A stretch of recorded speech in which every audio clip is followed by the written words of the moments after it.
Welcome to this episode of the Pretty Girls Club. This episode is titled Am I the Asshole? So I'm gonna go through a whole bunch of stuff that's on Reddit threads, and there's a thread called Am I the Asshole? So people just say stories and I guess incidents or things where they kind of feel like they were an asshole in a situation and they put it out there for the world to judge them. So today I'm going to take it upon myself to tell them whether I think they are the assholes or not. So Kaing actually helped me look through a whole bunch of Reddit threads and she picked out actually like 5 pretty solid stories. So I don't know what these stories are. I've not read them at all. I will live react to them as she sends them to me. So yeah, we're just going to go straight into it. This is the Am I the Asshole episode. It is time for our first story. Okay, so haven't even started yet. Okay, let's see what Kayin has selected for this Am I the Asshole episode. Am I the asshole for getting someone fired for high-fiving me? What? Okay. I, 26 female, am traveling around Asia for a few months. I'm staying in hostels as it's cheap and a nice way to meet people. However, I wear a fake engagement ring so that people don't hit on me. I recently moved to a new hostel and one of the employees or volunteers introduced himself as Joe. That's a fake name. And he's a male in his mid-20s. He spends his time moving between a few of the hostels in the area. However, he told me that this is his favorite place to live, which is why he keeps coming back. Immediately, Joe came across a bit creepy with super intense eye contact and asking me where I was going when I got up from the social space to go to my bedroom. Over the next day, he seemed to keep finding excuses to touch me, which I found very uncomfortable. He went for high fives and then kept hold of my hand. He gave me round the neck hugs for ridiculous things like me saying I was trying to cut down on my plastic use. And he came up and massaged my bare shoulders while I was ordering breakfast. She was in a tank top, by the way. He also tried to follow her on Instagram, which he also tried to follow me on Instagram, which I never gave him, and I don't know how he found me.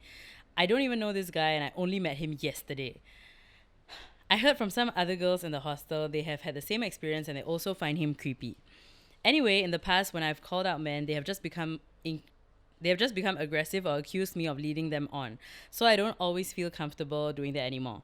So I spoke to one of the female employees at the hostel anonymously to ask them to talk to him about the uncomfortable behavior. Later that day, I overheard him talking in the social area, saying that he's been asked to move to a different hostel at the week's end and will not be allowed to come back. He said whoever made a complaint is an asshole for not just talking to him themselves and instead getting him fired. While I stand by that while I stand by that his behavior was creepy, I didn't intend to get him fired. So am I the asshole for not just plucking up the courage to say something to his face? Child. Anyway, so Yikes! Okay, so wow. I honestly think, okay, if I were in the same situation, if this happened to me and I was just there trying to live my life and travel and already taking the precautionary steps of like wearing a fake engagement ring because you just don't want to be hit on and you want to like be able to mind your own business, not have like, yeah, just, that kind of peace lah. And I don't know. I feel like if I've already tried that, and if someone's like so dense that they're unable to like catch a hint that I'm uncomfortable, or like that this kind of behavior, or like touching someone that you don't know like that is inappropriate, and a high five is a high five lah. You gotta let it go, okay? You cannot hold the hand after that. It's damn ick. That should have been in the X episode, but I honestly think I don't know what else she could have done. Um, in order to still keep her best interests at heart. Because if you think about it, if she's already in a foreign country and she's traveling and living in hostels and she's alone, technically it doesn't really sound very safe if she went up to someone who works there and also has like, I guess that kind of power because this person, works there. He has his own relationships with the people who are in charge there, and he's clearly like a regular or someone who's familiar in that space. What?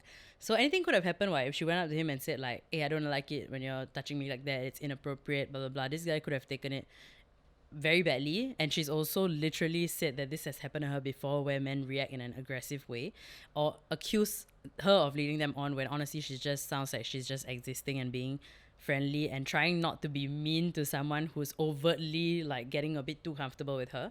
So I think she is not the asshole in this situation because I don't see how else she could have communicated this while still keeping her best interest at heart and her safety being the ultimate like utmost priority. So yeah, I don't think she's the asshole. I mean, usually if like someone that works at any kind of workplace, if they're being inappropriate or being some level of creepy, I feel like the best course of action and the safest course of action for yourself is to not take matters into your own hand and to go through the right channels, right? They always ask you to do that also, because if you decide to take matters in your own hand, at some point they will always tell you, oh, you should have just told the boss, you should have just like made a report, management would have handled it, you know? So I feel like she did everything by the book. And I mean, at the end of the day, if you're someone with a conscience, you will always feel some level of bad because your intention was not to get this person fired. You just wanted them to stop this kind of behavior. And in hindsight, it's very easy for this guy to sit there and say, oh, this person could have just told me, I would have stopped my behavior. But would that have really happened? We will never know. So you, 26-year-old female, I don't think you're an asshole. And also, this guy's name is Joe and she called him creepy.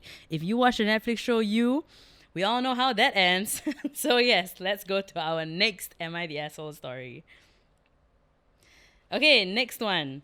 Am I the asshole for unfolding my clothes because my wife accidentally folded them the wrong way?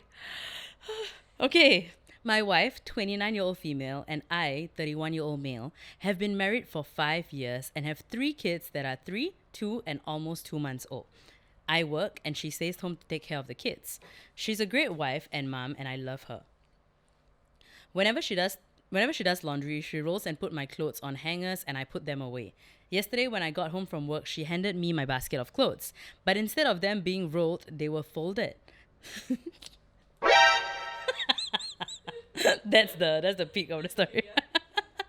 Okay, so I asked why, and she said she just forgot and did them like everyone else's. I said that was fine, and I went into our room and unfolded the clothes and laid them on the bed, planning on rolling them back up. However, I realized I didn't have the time because I had to work on a presentation. So I went to my office and started working. My wife came in a while after that and asked why I had unfolded the clothes. I said because I wanted them to be rolled and was going to do it, but realized I needed to finish some work. I asked if she could please re-roll them, and she just walked out. She came back with a basket of all my clothes and just dumped them on the ground in my office and called me an asshole and told me to do it myself. I think that it wasn't an unreasonable request because she takes care of things around the house, and I've had the same preference for my laundry for our entire marriage. I work hard to provide I work hard to provide her and our children with a very privileged life. And I don't think properly rolled laundry is asking for that much. I did plan on doing it myself, but just couldn't. Now she's giving me the cold shoulder. Am I the asshole? Okay. Considering the guy typed this and he chose all the words that he decided to use in this Am I the Asshole post, right? I honestly would say, walao. Yes, you are the asshole. I think it's the way he said it also. It just gave major asshole vibes. And to like bring it back to like how he has provided for a cushy lifestyle and to be like, all I ask is for you to roll my clothes. Why couldn't you do it right? That's very like rude. But yeah, I think it's very, I don't know. I feel like that comes off as extremely ungrateful because if you wanted something done a certain way, and I personally get the fact that like if something is done the same way for like however many years, 5 years they've been together, right? Then for it to suddenly change and for it to suddenly be assumed that like this is something you'll be comfortable with, it can be a bit like, oh no, I like it when this thing is done the same exact way. I get that feeling because I guess I'm also like that to an extent.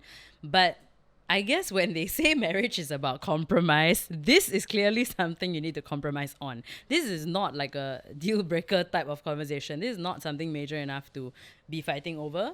And it is a very small thing. But I guess at the end of the day, it was how he viewed it as it's such a small thing and it's such a fair request for her to redo them.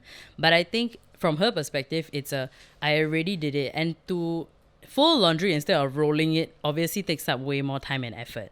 So the fact that she folded it completely and he unfolded all of them to roll them himself and then couldn't do the rolling himself and then say, actually, can you just roll them? It's literally saying, I don't like how you did this. And it's not even, I will go fix this situation. It's, you need to fix this situation because now I have no time to fix a problem you created. But it's such a non-issue. So I think this guy really need to pick his battles because like it doesn't really make sense. And I think it's fair for her to like be agitated in that moment, because if you were to fold laundry, and if you have ever done laundry, it's obviously something that takes a lot of time and effort. And to walk back into your bedroom and see everything unfolded on your bed because this guy wants to just re-roll them later when he has time, and then he got no time, so why would you even re-roll them? How about you leave them folded, and when you have the time to attend to it, you attend. So now you have also created a mess in their bedroom and that bed is unusable until the clothes are dealt with.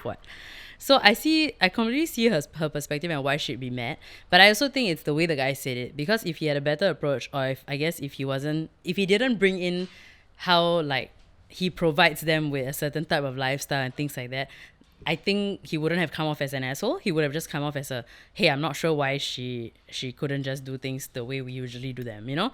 So yeah, he's an asshole because he obviously feels entitled to some level of like her having to do things his way because he's the one with the money. So that's pretty gross. Okay, so next story. Am I the asshole for refusing to split half of the check for dinner with my best friend like we usually do? My best friend, Vanessa, 24-year-old female, and I, 25-year-old female, have been friends since the second grade. We've been supportive of each other's successes and accomplishments, and we're always there when one of us needed the other. We've also always split the check when we go out for dinner or brunch or anything like that. We've agreed to do that for a long time, plus it saves time and it doesn't complicate things for us and the servers, and it didn't matter how much one of us ordered. She was the one who suggested it, and I was like, okay, sure. I'm not really a big eater, so whenever we go out, I would always order about 15 or 35% of the entire price of both.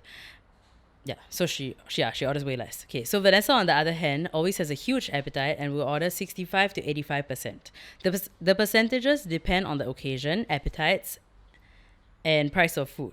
Recently, Vanessa got a huge promotion at her job, for which she has been working her ass off, and she wanted to celebrate. So she suggested that we go out to this fine dining restaurant nearby, and I agreed because she deserved it. But before I continue, I should also add that a few weeks prior, my older sister Bianca told me how ridiculous it was that I was splitting the check by paying half of it when I would only order food that amounted to only a quarter of the check. So before Vanessa and I ordered our food, I told her that I want to only pay for the food that I will order. She said, okay.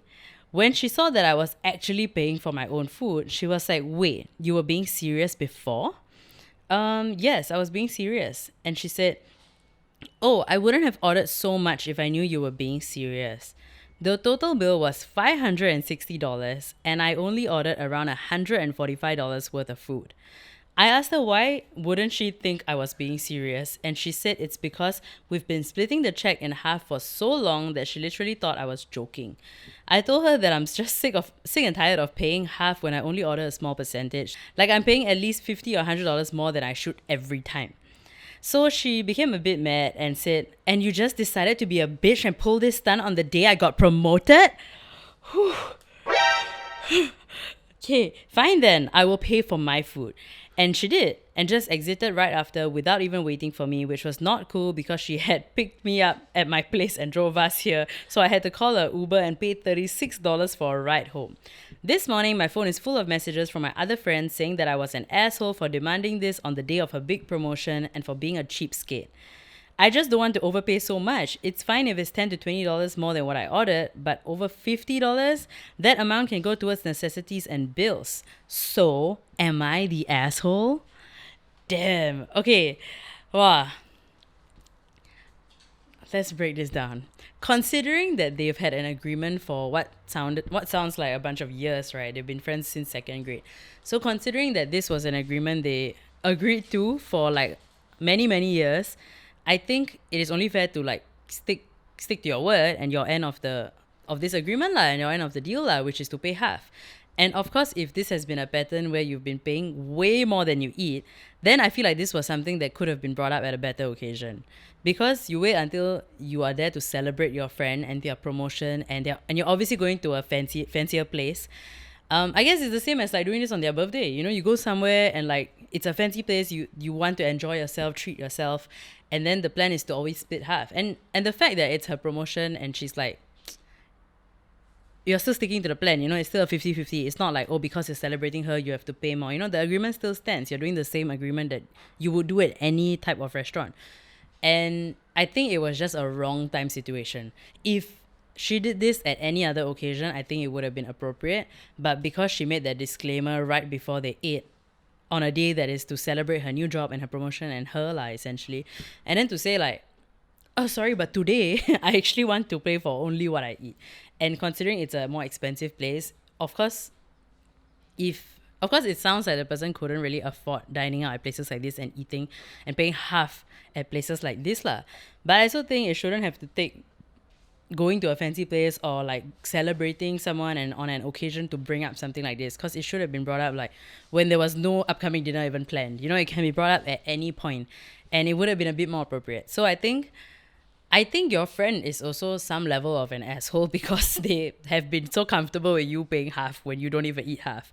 Because I feel like for normal people, so like same with myself and my friends, if it makes sense at the end of the day after a night out that actually we all kind of enjoyed the meal the same amount, or we all kind of had the same amount of drinks, nobody had a significantly way more amount or ate a significantly amount an amount significantly less, then I feel like it's very normal and like standard practice to like, oh, let's just split this 4 ways, 5 ways, however many people that were there lah. That's super normal to do that. And I feel like it's also quite unspoken that if clearly some people ordered more expensive items, or like some people were insisting on having some things that other people did not even try or enjoy, then it's very unspoken. I feel like it's very obvious lah. They're like, okay, let's just split based off what we ordered. And this is a discussion that we would usually have after the meal is had. It wouldn't be prior to it, because you don't know how the night's going to go and you don't know how someone's going to crave something and want to order it. So it's a bit like tricky if you kind of set these rules in place before the night out or like before the meal. And it's also a bit sensitive because we're talking about things like food and drinks. And it's not like some crazy splurge or like very massive luxurious thing that you're doing that's excessive. But yeah, it's fine dining, but it's still a meal, and it's very weird. I feel like personally, I think it's quite awkward to count meals. And like sometimes even amongst friends, like when we split things, I'm very happy to like don't care about it sometimes because I feel like it's food and it's drinks. And if when enough time has passed, I'm like, actually, you know what? We had such a great night. I don't really care like about the money. I'm not going to be calculative about that night, unless it's a very big amount lah. So yeah, I think it's tricky. So is she the asshole? I would say she is the asshole for bringing it up at a completely inappropriate time and occasion. But the friend is also the asshole for being so okay with her friend paying almost 30% more than what they've ever like consumed or enjoyed on this night out, on all their nights out. So yeah, I think they're both equally the asshole in this situation. Okay, it is time for the next Am I the Asshole story. So let's take a look. Okay. Am I the asshole for leaving my drunk friend out on the porch all night? I'm a university student and my friend/roommate is really into going out and drinking. Sometimes drinking a little too heavily. The friend is Lucy, okay? It was fun at first, partying with all of your friends and getting into some harmless shenanigans, but now going out has been more of a chore. It seems like more often than not, I'm babysitting Lucy after she gets way too drunk. And even if I choose not to go out, she's stumbling out of an Uber, crying, laughing too loud, whining that she's hungry, etc. Typical obnoxious drunk people behavior. I took a break from partying for a while, but I decided to attend a pool party with Lucy and other friends. Of course, Lucy got incredibly drunk, and by the evening, she was barely able to stand. I didn't want her to get into a dangerous situation, so I painstakingly dragged her into my car as she playfully screamed and laughed. I had next to no alcohol for the entire day, so by the evening, I was fine to drive home. Our campus has split villa housing, which gives each pair renting a small porch. Lucy barely made it up the stairs with my help, and just as she approached the door, she became dead weight in my arms and fell to the floor. She wasn't hurt, still laughing and mumbling. At this point, I was very frustrated and upset. I told her to get up and that I would not be carrying or dragging her into the house. She refused. I threw in the towel and hid her inside. I told her that the door was unlocked and that she could come in whenever. I checked on her. About an hour later, she was asleep on the floor. I threw a blanket over her and placed a bottle of water near the doorstep. At that point, I felt I had done my due diligence. The next day, Lucy was furious that I didn't bring her inside. She said that she could have been kidnapped. Our complex is gated with security both at the gate and doing regular patrols. The majority of the other residents are our classmates and friends. This is by no means a dangerous part of town. Lucy formed a group chat of our mutual friends without adding me and told them what I did and how awful it was. Most of my friends have backed me, but a few said that I could have just taken her inside. I told them that I wasn't her babysitter and that she needed to stop blaming others for the consequences of her drunken stupors. I could use an unbiased opinion. Was I right to leave her on the porch, or should I have just took her inside? At this point, I think it's clear that I'm going to lose a friend regardless, but I want to know for future reference if what I did was okay or not. So, am I the asshole? Wow, this one is very tricky. Have I been the Lucy? Have I been the other friend? Okay, so I think it's very tricky. It's an added layer of things because it's not like a normal situation where they're just living in their own place, their own part of like whatever town they're living in, but they're living in freaking university lah, and it's a gated security, like the place has security, people are patrolling and all that. I think at the end of the day, at the crux of it all, no matter how shitty or how like obnoxious and difficult and problematic a friend is being when they are like under the influence of alcohol, I would not leave them on outdoors like that. I will not leave them like somewhere where literally anything could have happened to them. No matter how safe the area is, no matter how much you trust your neighbors and your classmates and everyone who lives in the area, at the end of the day, when someone sees a drunk lady on the ground, anything can happen. And I feel like we've all heard enough stories to know that what a lot of people could be capable of, and that who's to say another drunk person might not have showed up and done something, you know? So I think the friend is an asshole for not bringing her in, but I also think Lucy is definitely the asshole in this story for not getting her shit together and for not kind of also having like a backup plan or an escape plan or like a game plan for nights like this. Like, especially because it sounds like a pattern, right, of her getting extremely drunk very often. So at the end of the day, I would not have left my friend on the porch because even if your friend has completely become dead weight, it is quite it's definitely easier said than done, but to drag the dead weight just into the door and close the door and lock it behind you is still better than leaving the dead weight in the main front porch where anything and everything could have happened lah. And yeah, I mean, we live in Singapore and I'm already saying like I don't trust security, I don't trust people who are patrolling. Who's to say that not someone's gonna do anything that could have violated her and her modesty, anything like that. So I think it's very tricky, but at the end of the day, no matter how obnoxious your friend is being, even if you need to sit by their side and make sure like nothing happens or they don't do something to themselves because they are clearly inebriated or like other people don't do anything to them, I feel like I would have toughed it out and stayed up all night, made sure I somehow called other people to come and help me, made sure I got her indoors and she's safe no matter what, because depending on what she chooses to do indoors, of course. But I would have done that. And the next day, I would have told her off. I would have said, this behavior is not okay. You need to get your shit together, or you cannot rely on me to do these things anymore because it's driving me insane, So I would have gave her like a very serious sit-down talk, especially because this has been a pattern and this friend has clearly gone through a lot just to protect Lucy lah. So yes, Lucy is definitely the asshole in this situation for not having any not caring about the consequences of her own actions. But at the end of the day, as much as this friend sounds like a great friend, I think it was an asshole thing to do was to leave them on the porch. Like, you need to bring them in no matter what. And you can cut that friendship off tomorrow, But at least tonight you go to bed knowing that your friend is safe and indoors. Okay, the final Am I the Asshole story of this episode. Whew, it's a long one. Okay. Am I the asshole for blocking a man after he bought me a $500 plus dinner? Whew. I was invited on a date and he asked me, what's your favorite restaurant? My honest answer was, my favorite place is a bit much for a first date. But I did still tell him about it because, well, I thought he was cool and because I truly love the place. So I tell everyone about it so they'll go. So I want them to stay booked and busy and so they can stay open and I can keep going. So I said that for a first date, we could just go somewhere more casual, like this cool Mexican spot between us that has over 300 tequilas in their tequila library, but is still pretty cheap when it comes to food. Amazing tacos, handmade tortillas, but ultimately he wanted a pick. I was trying to be helpful and make suggestions. Also, we live in different parts of a big city with terrible traffic that's extremely car dependent. My favorite restaurant, on the other hand, is about $500 for two.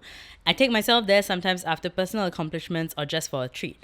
Sometimes I go just to have one of their James Beard award-winning cocktails. I know it's bougie AF, and some apps.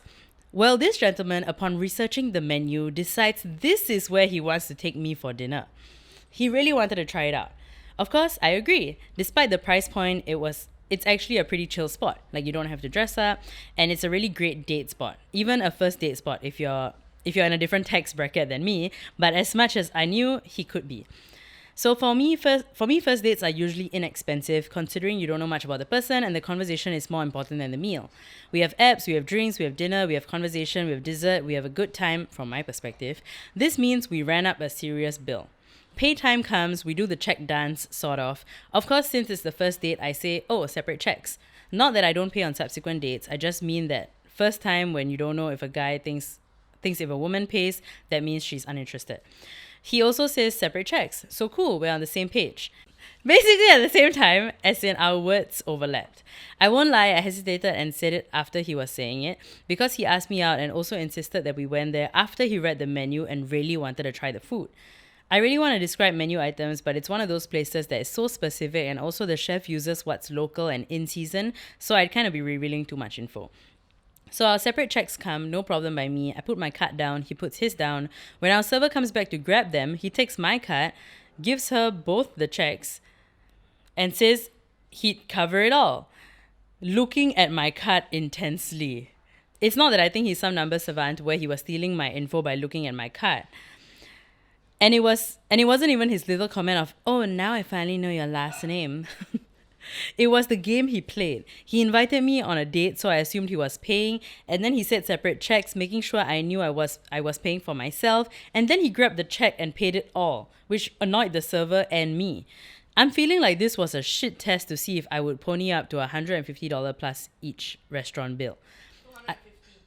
250. I'm feeling like it was a shit test to see if I would pony up to a $250 plus each restaurant bill.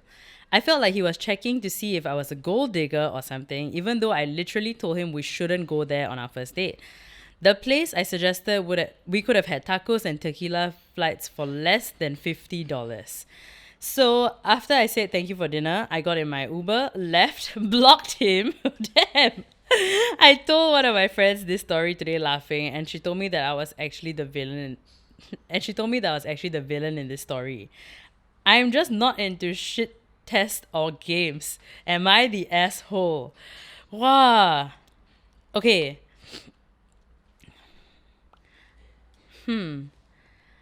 If I were in her position, I would be very uncomfortable that this guy clearly tested to see if I was someone who expected the man to pay or like someone who could afford the bill.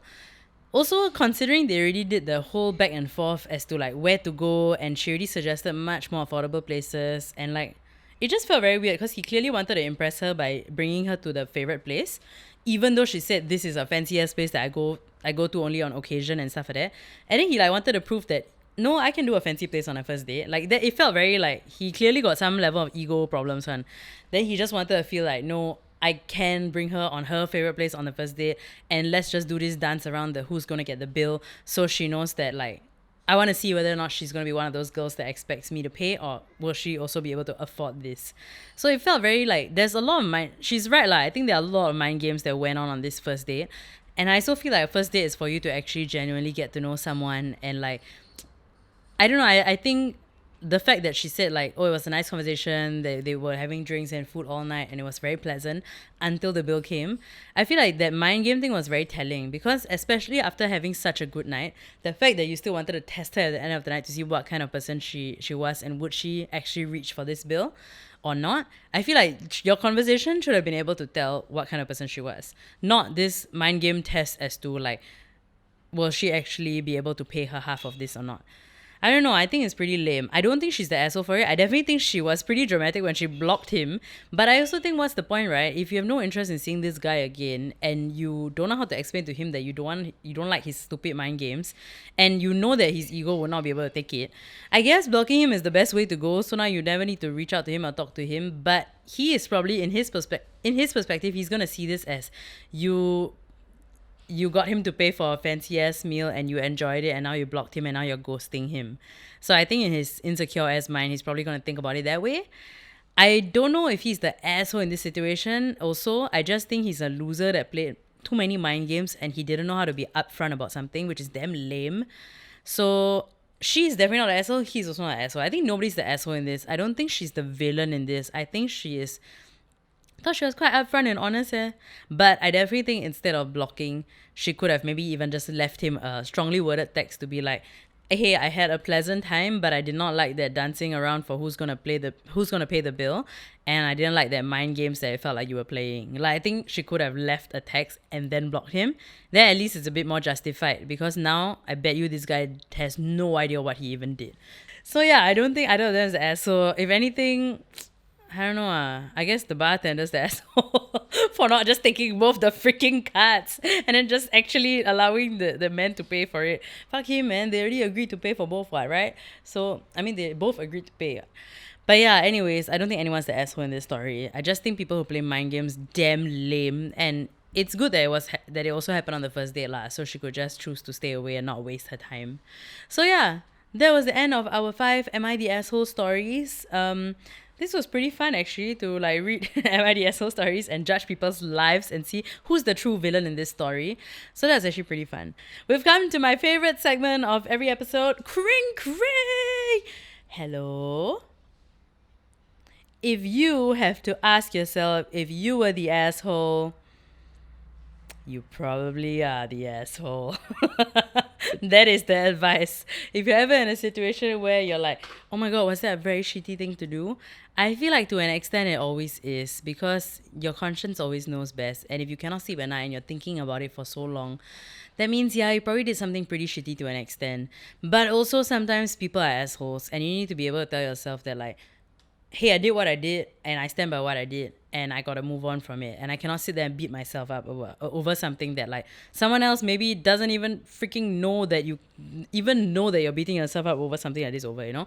So yeah, I think sometimes, yeah, if you can't sleep at night and you're very stressed out or something, it's likely you're the asshole. If you feel guilty about something, probably the asshole.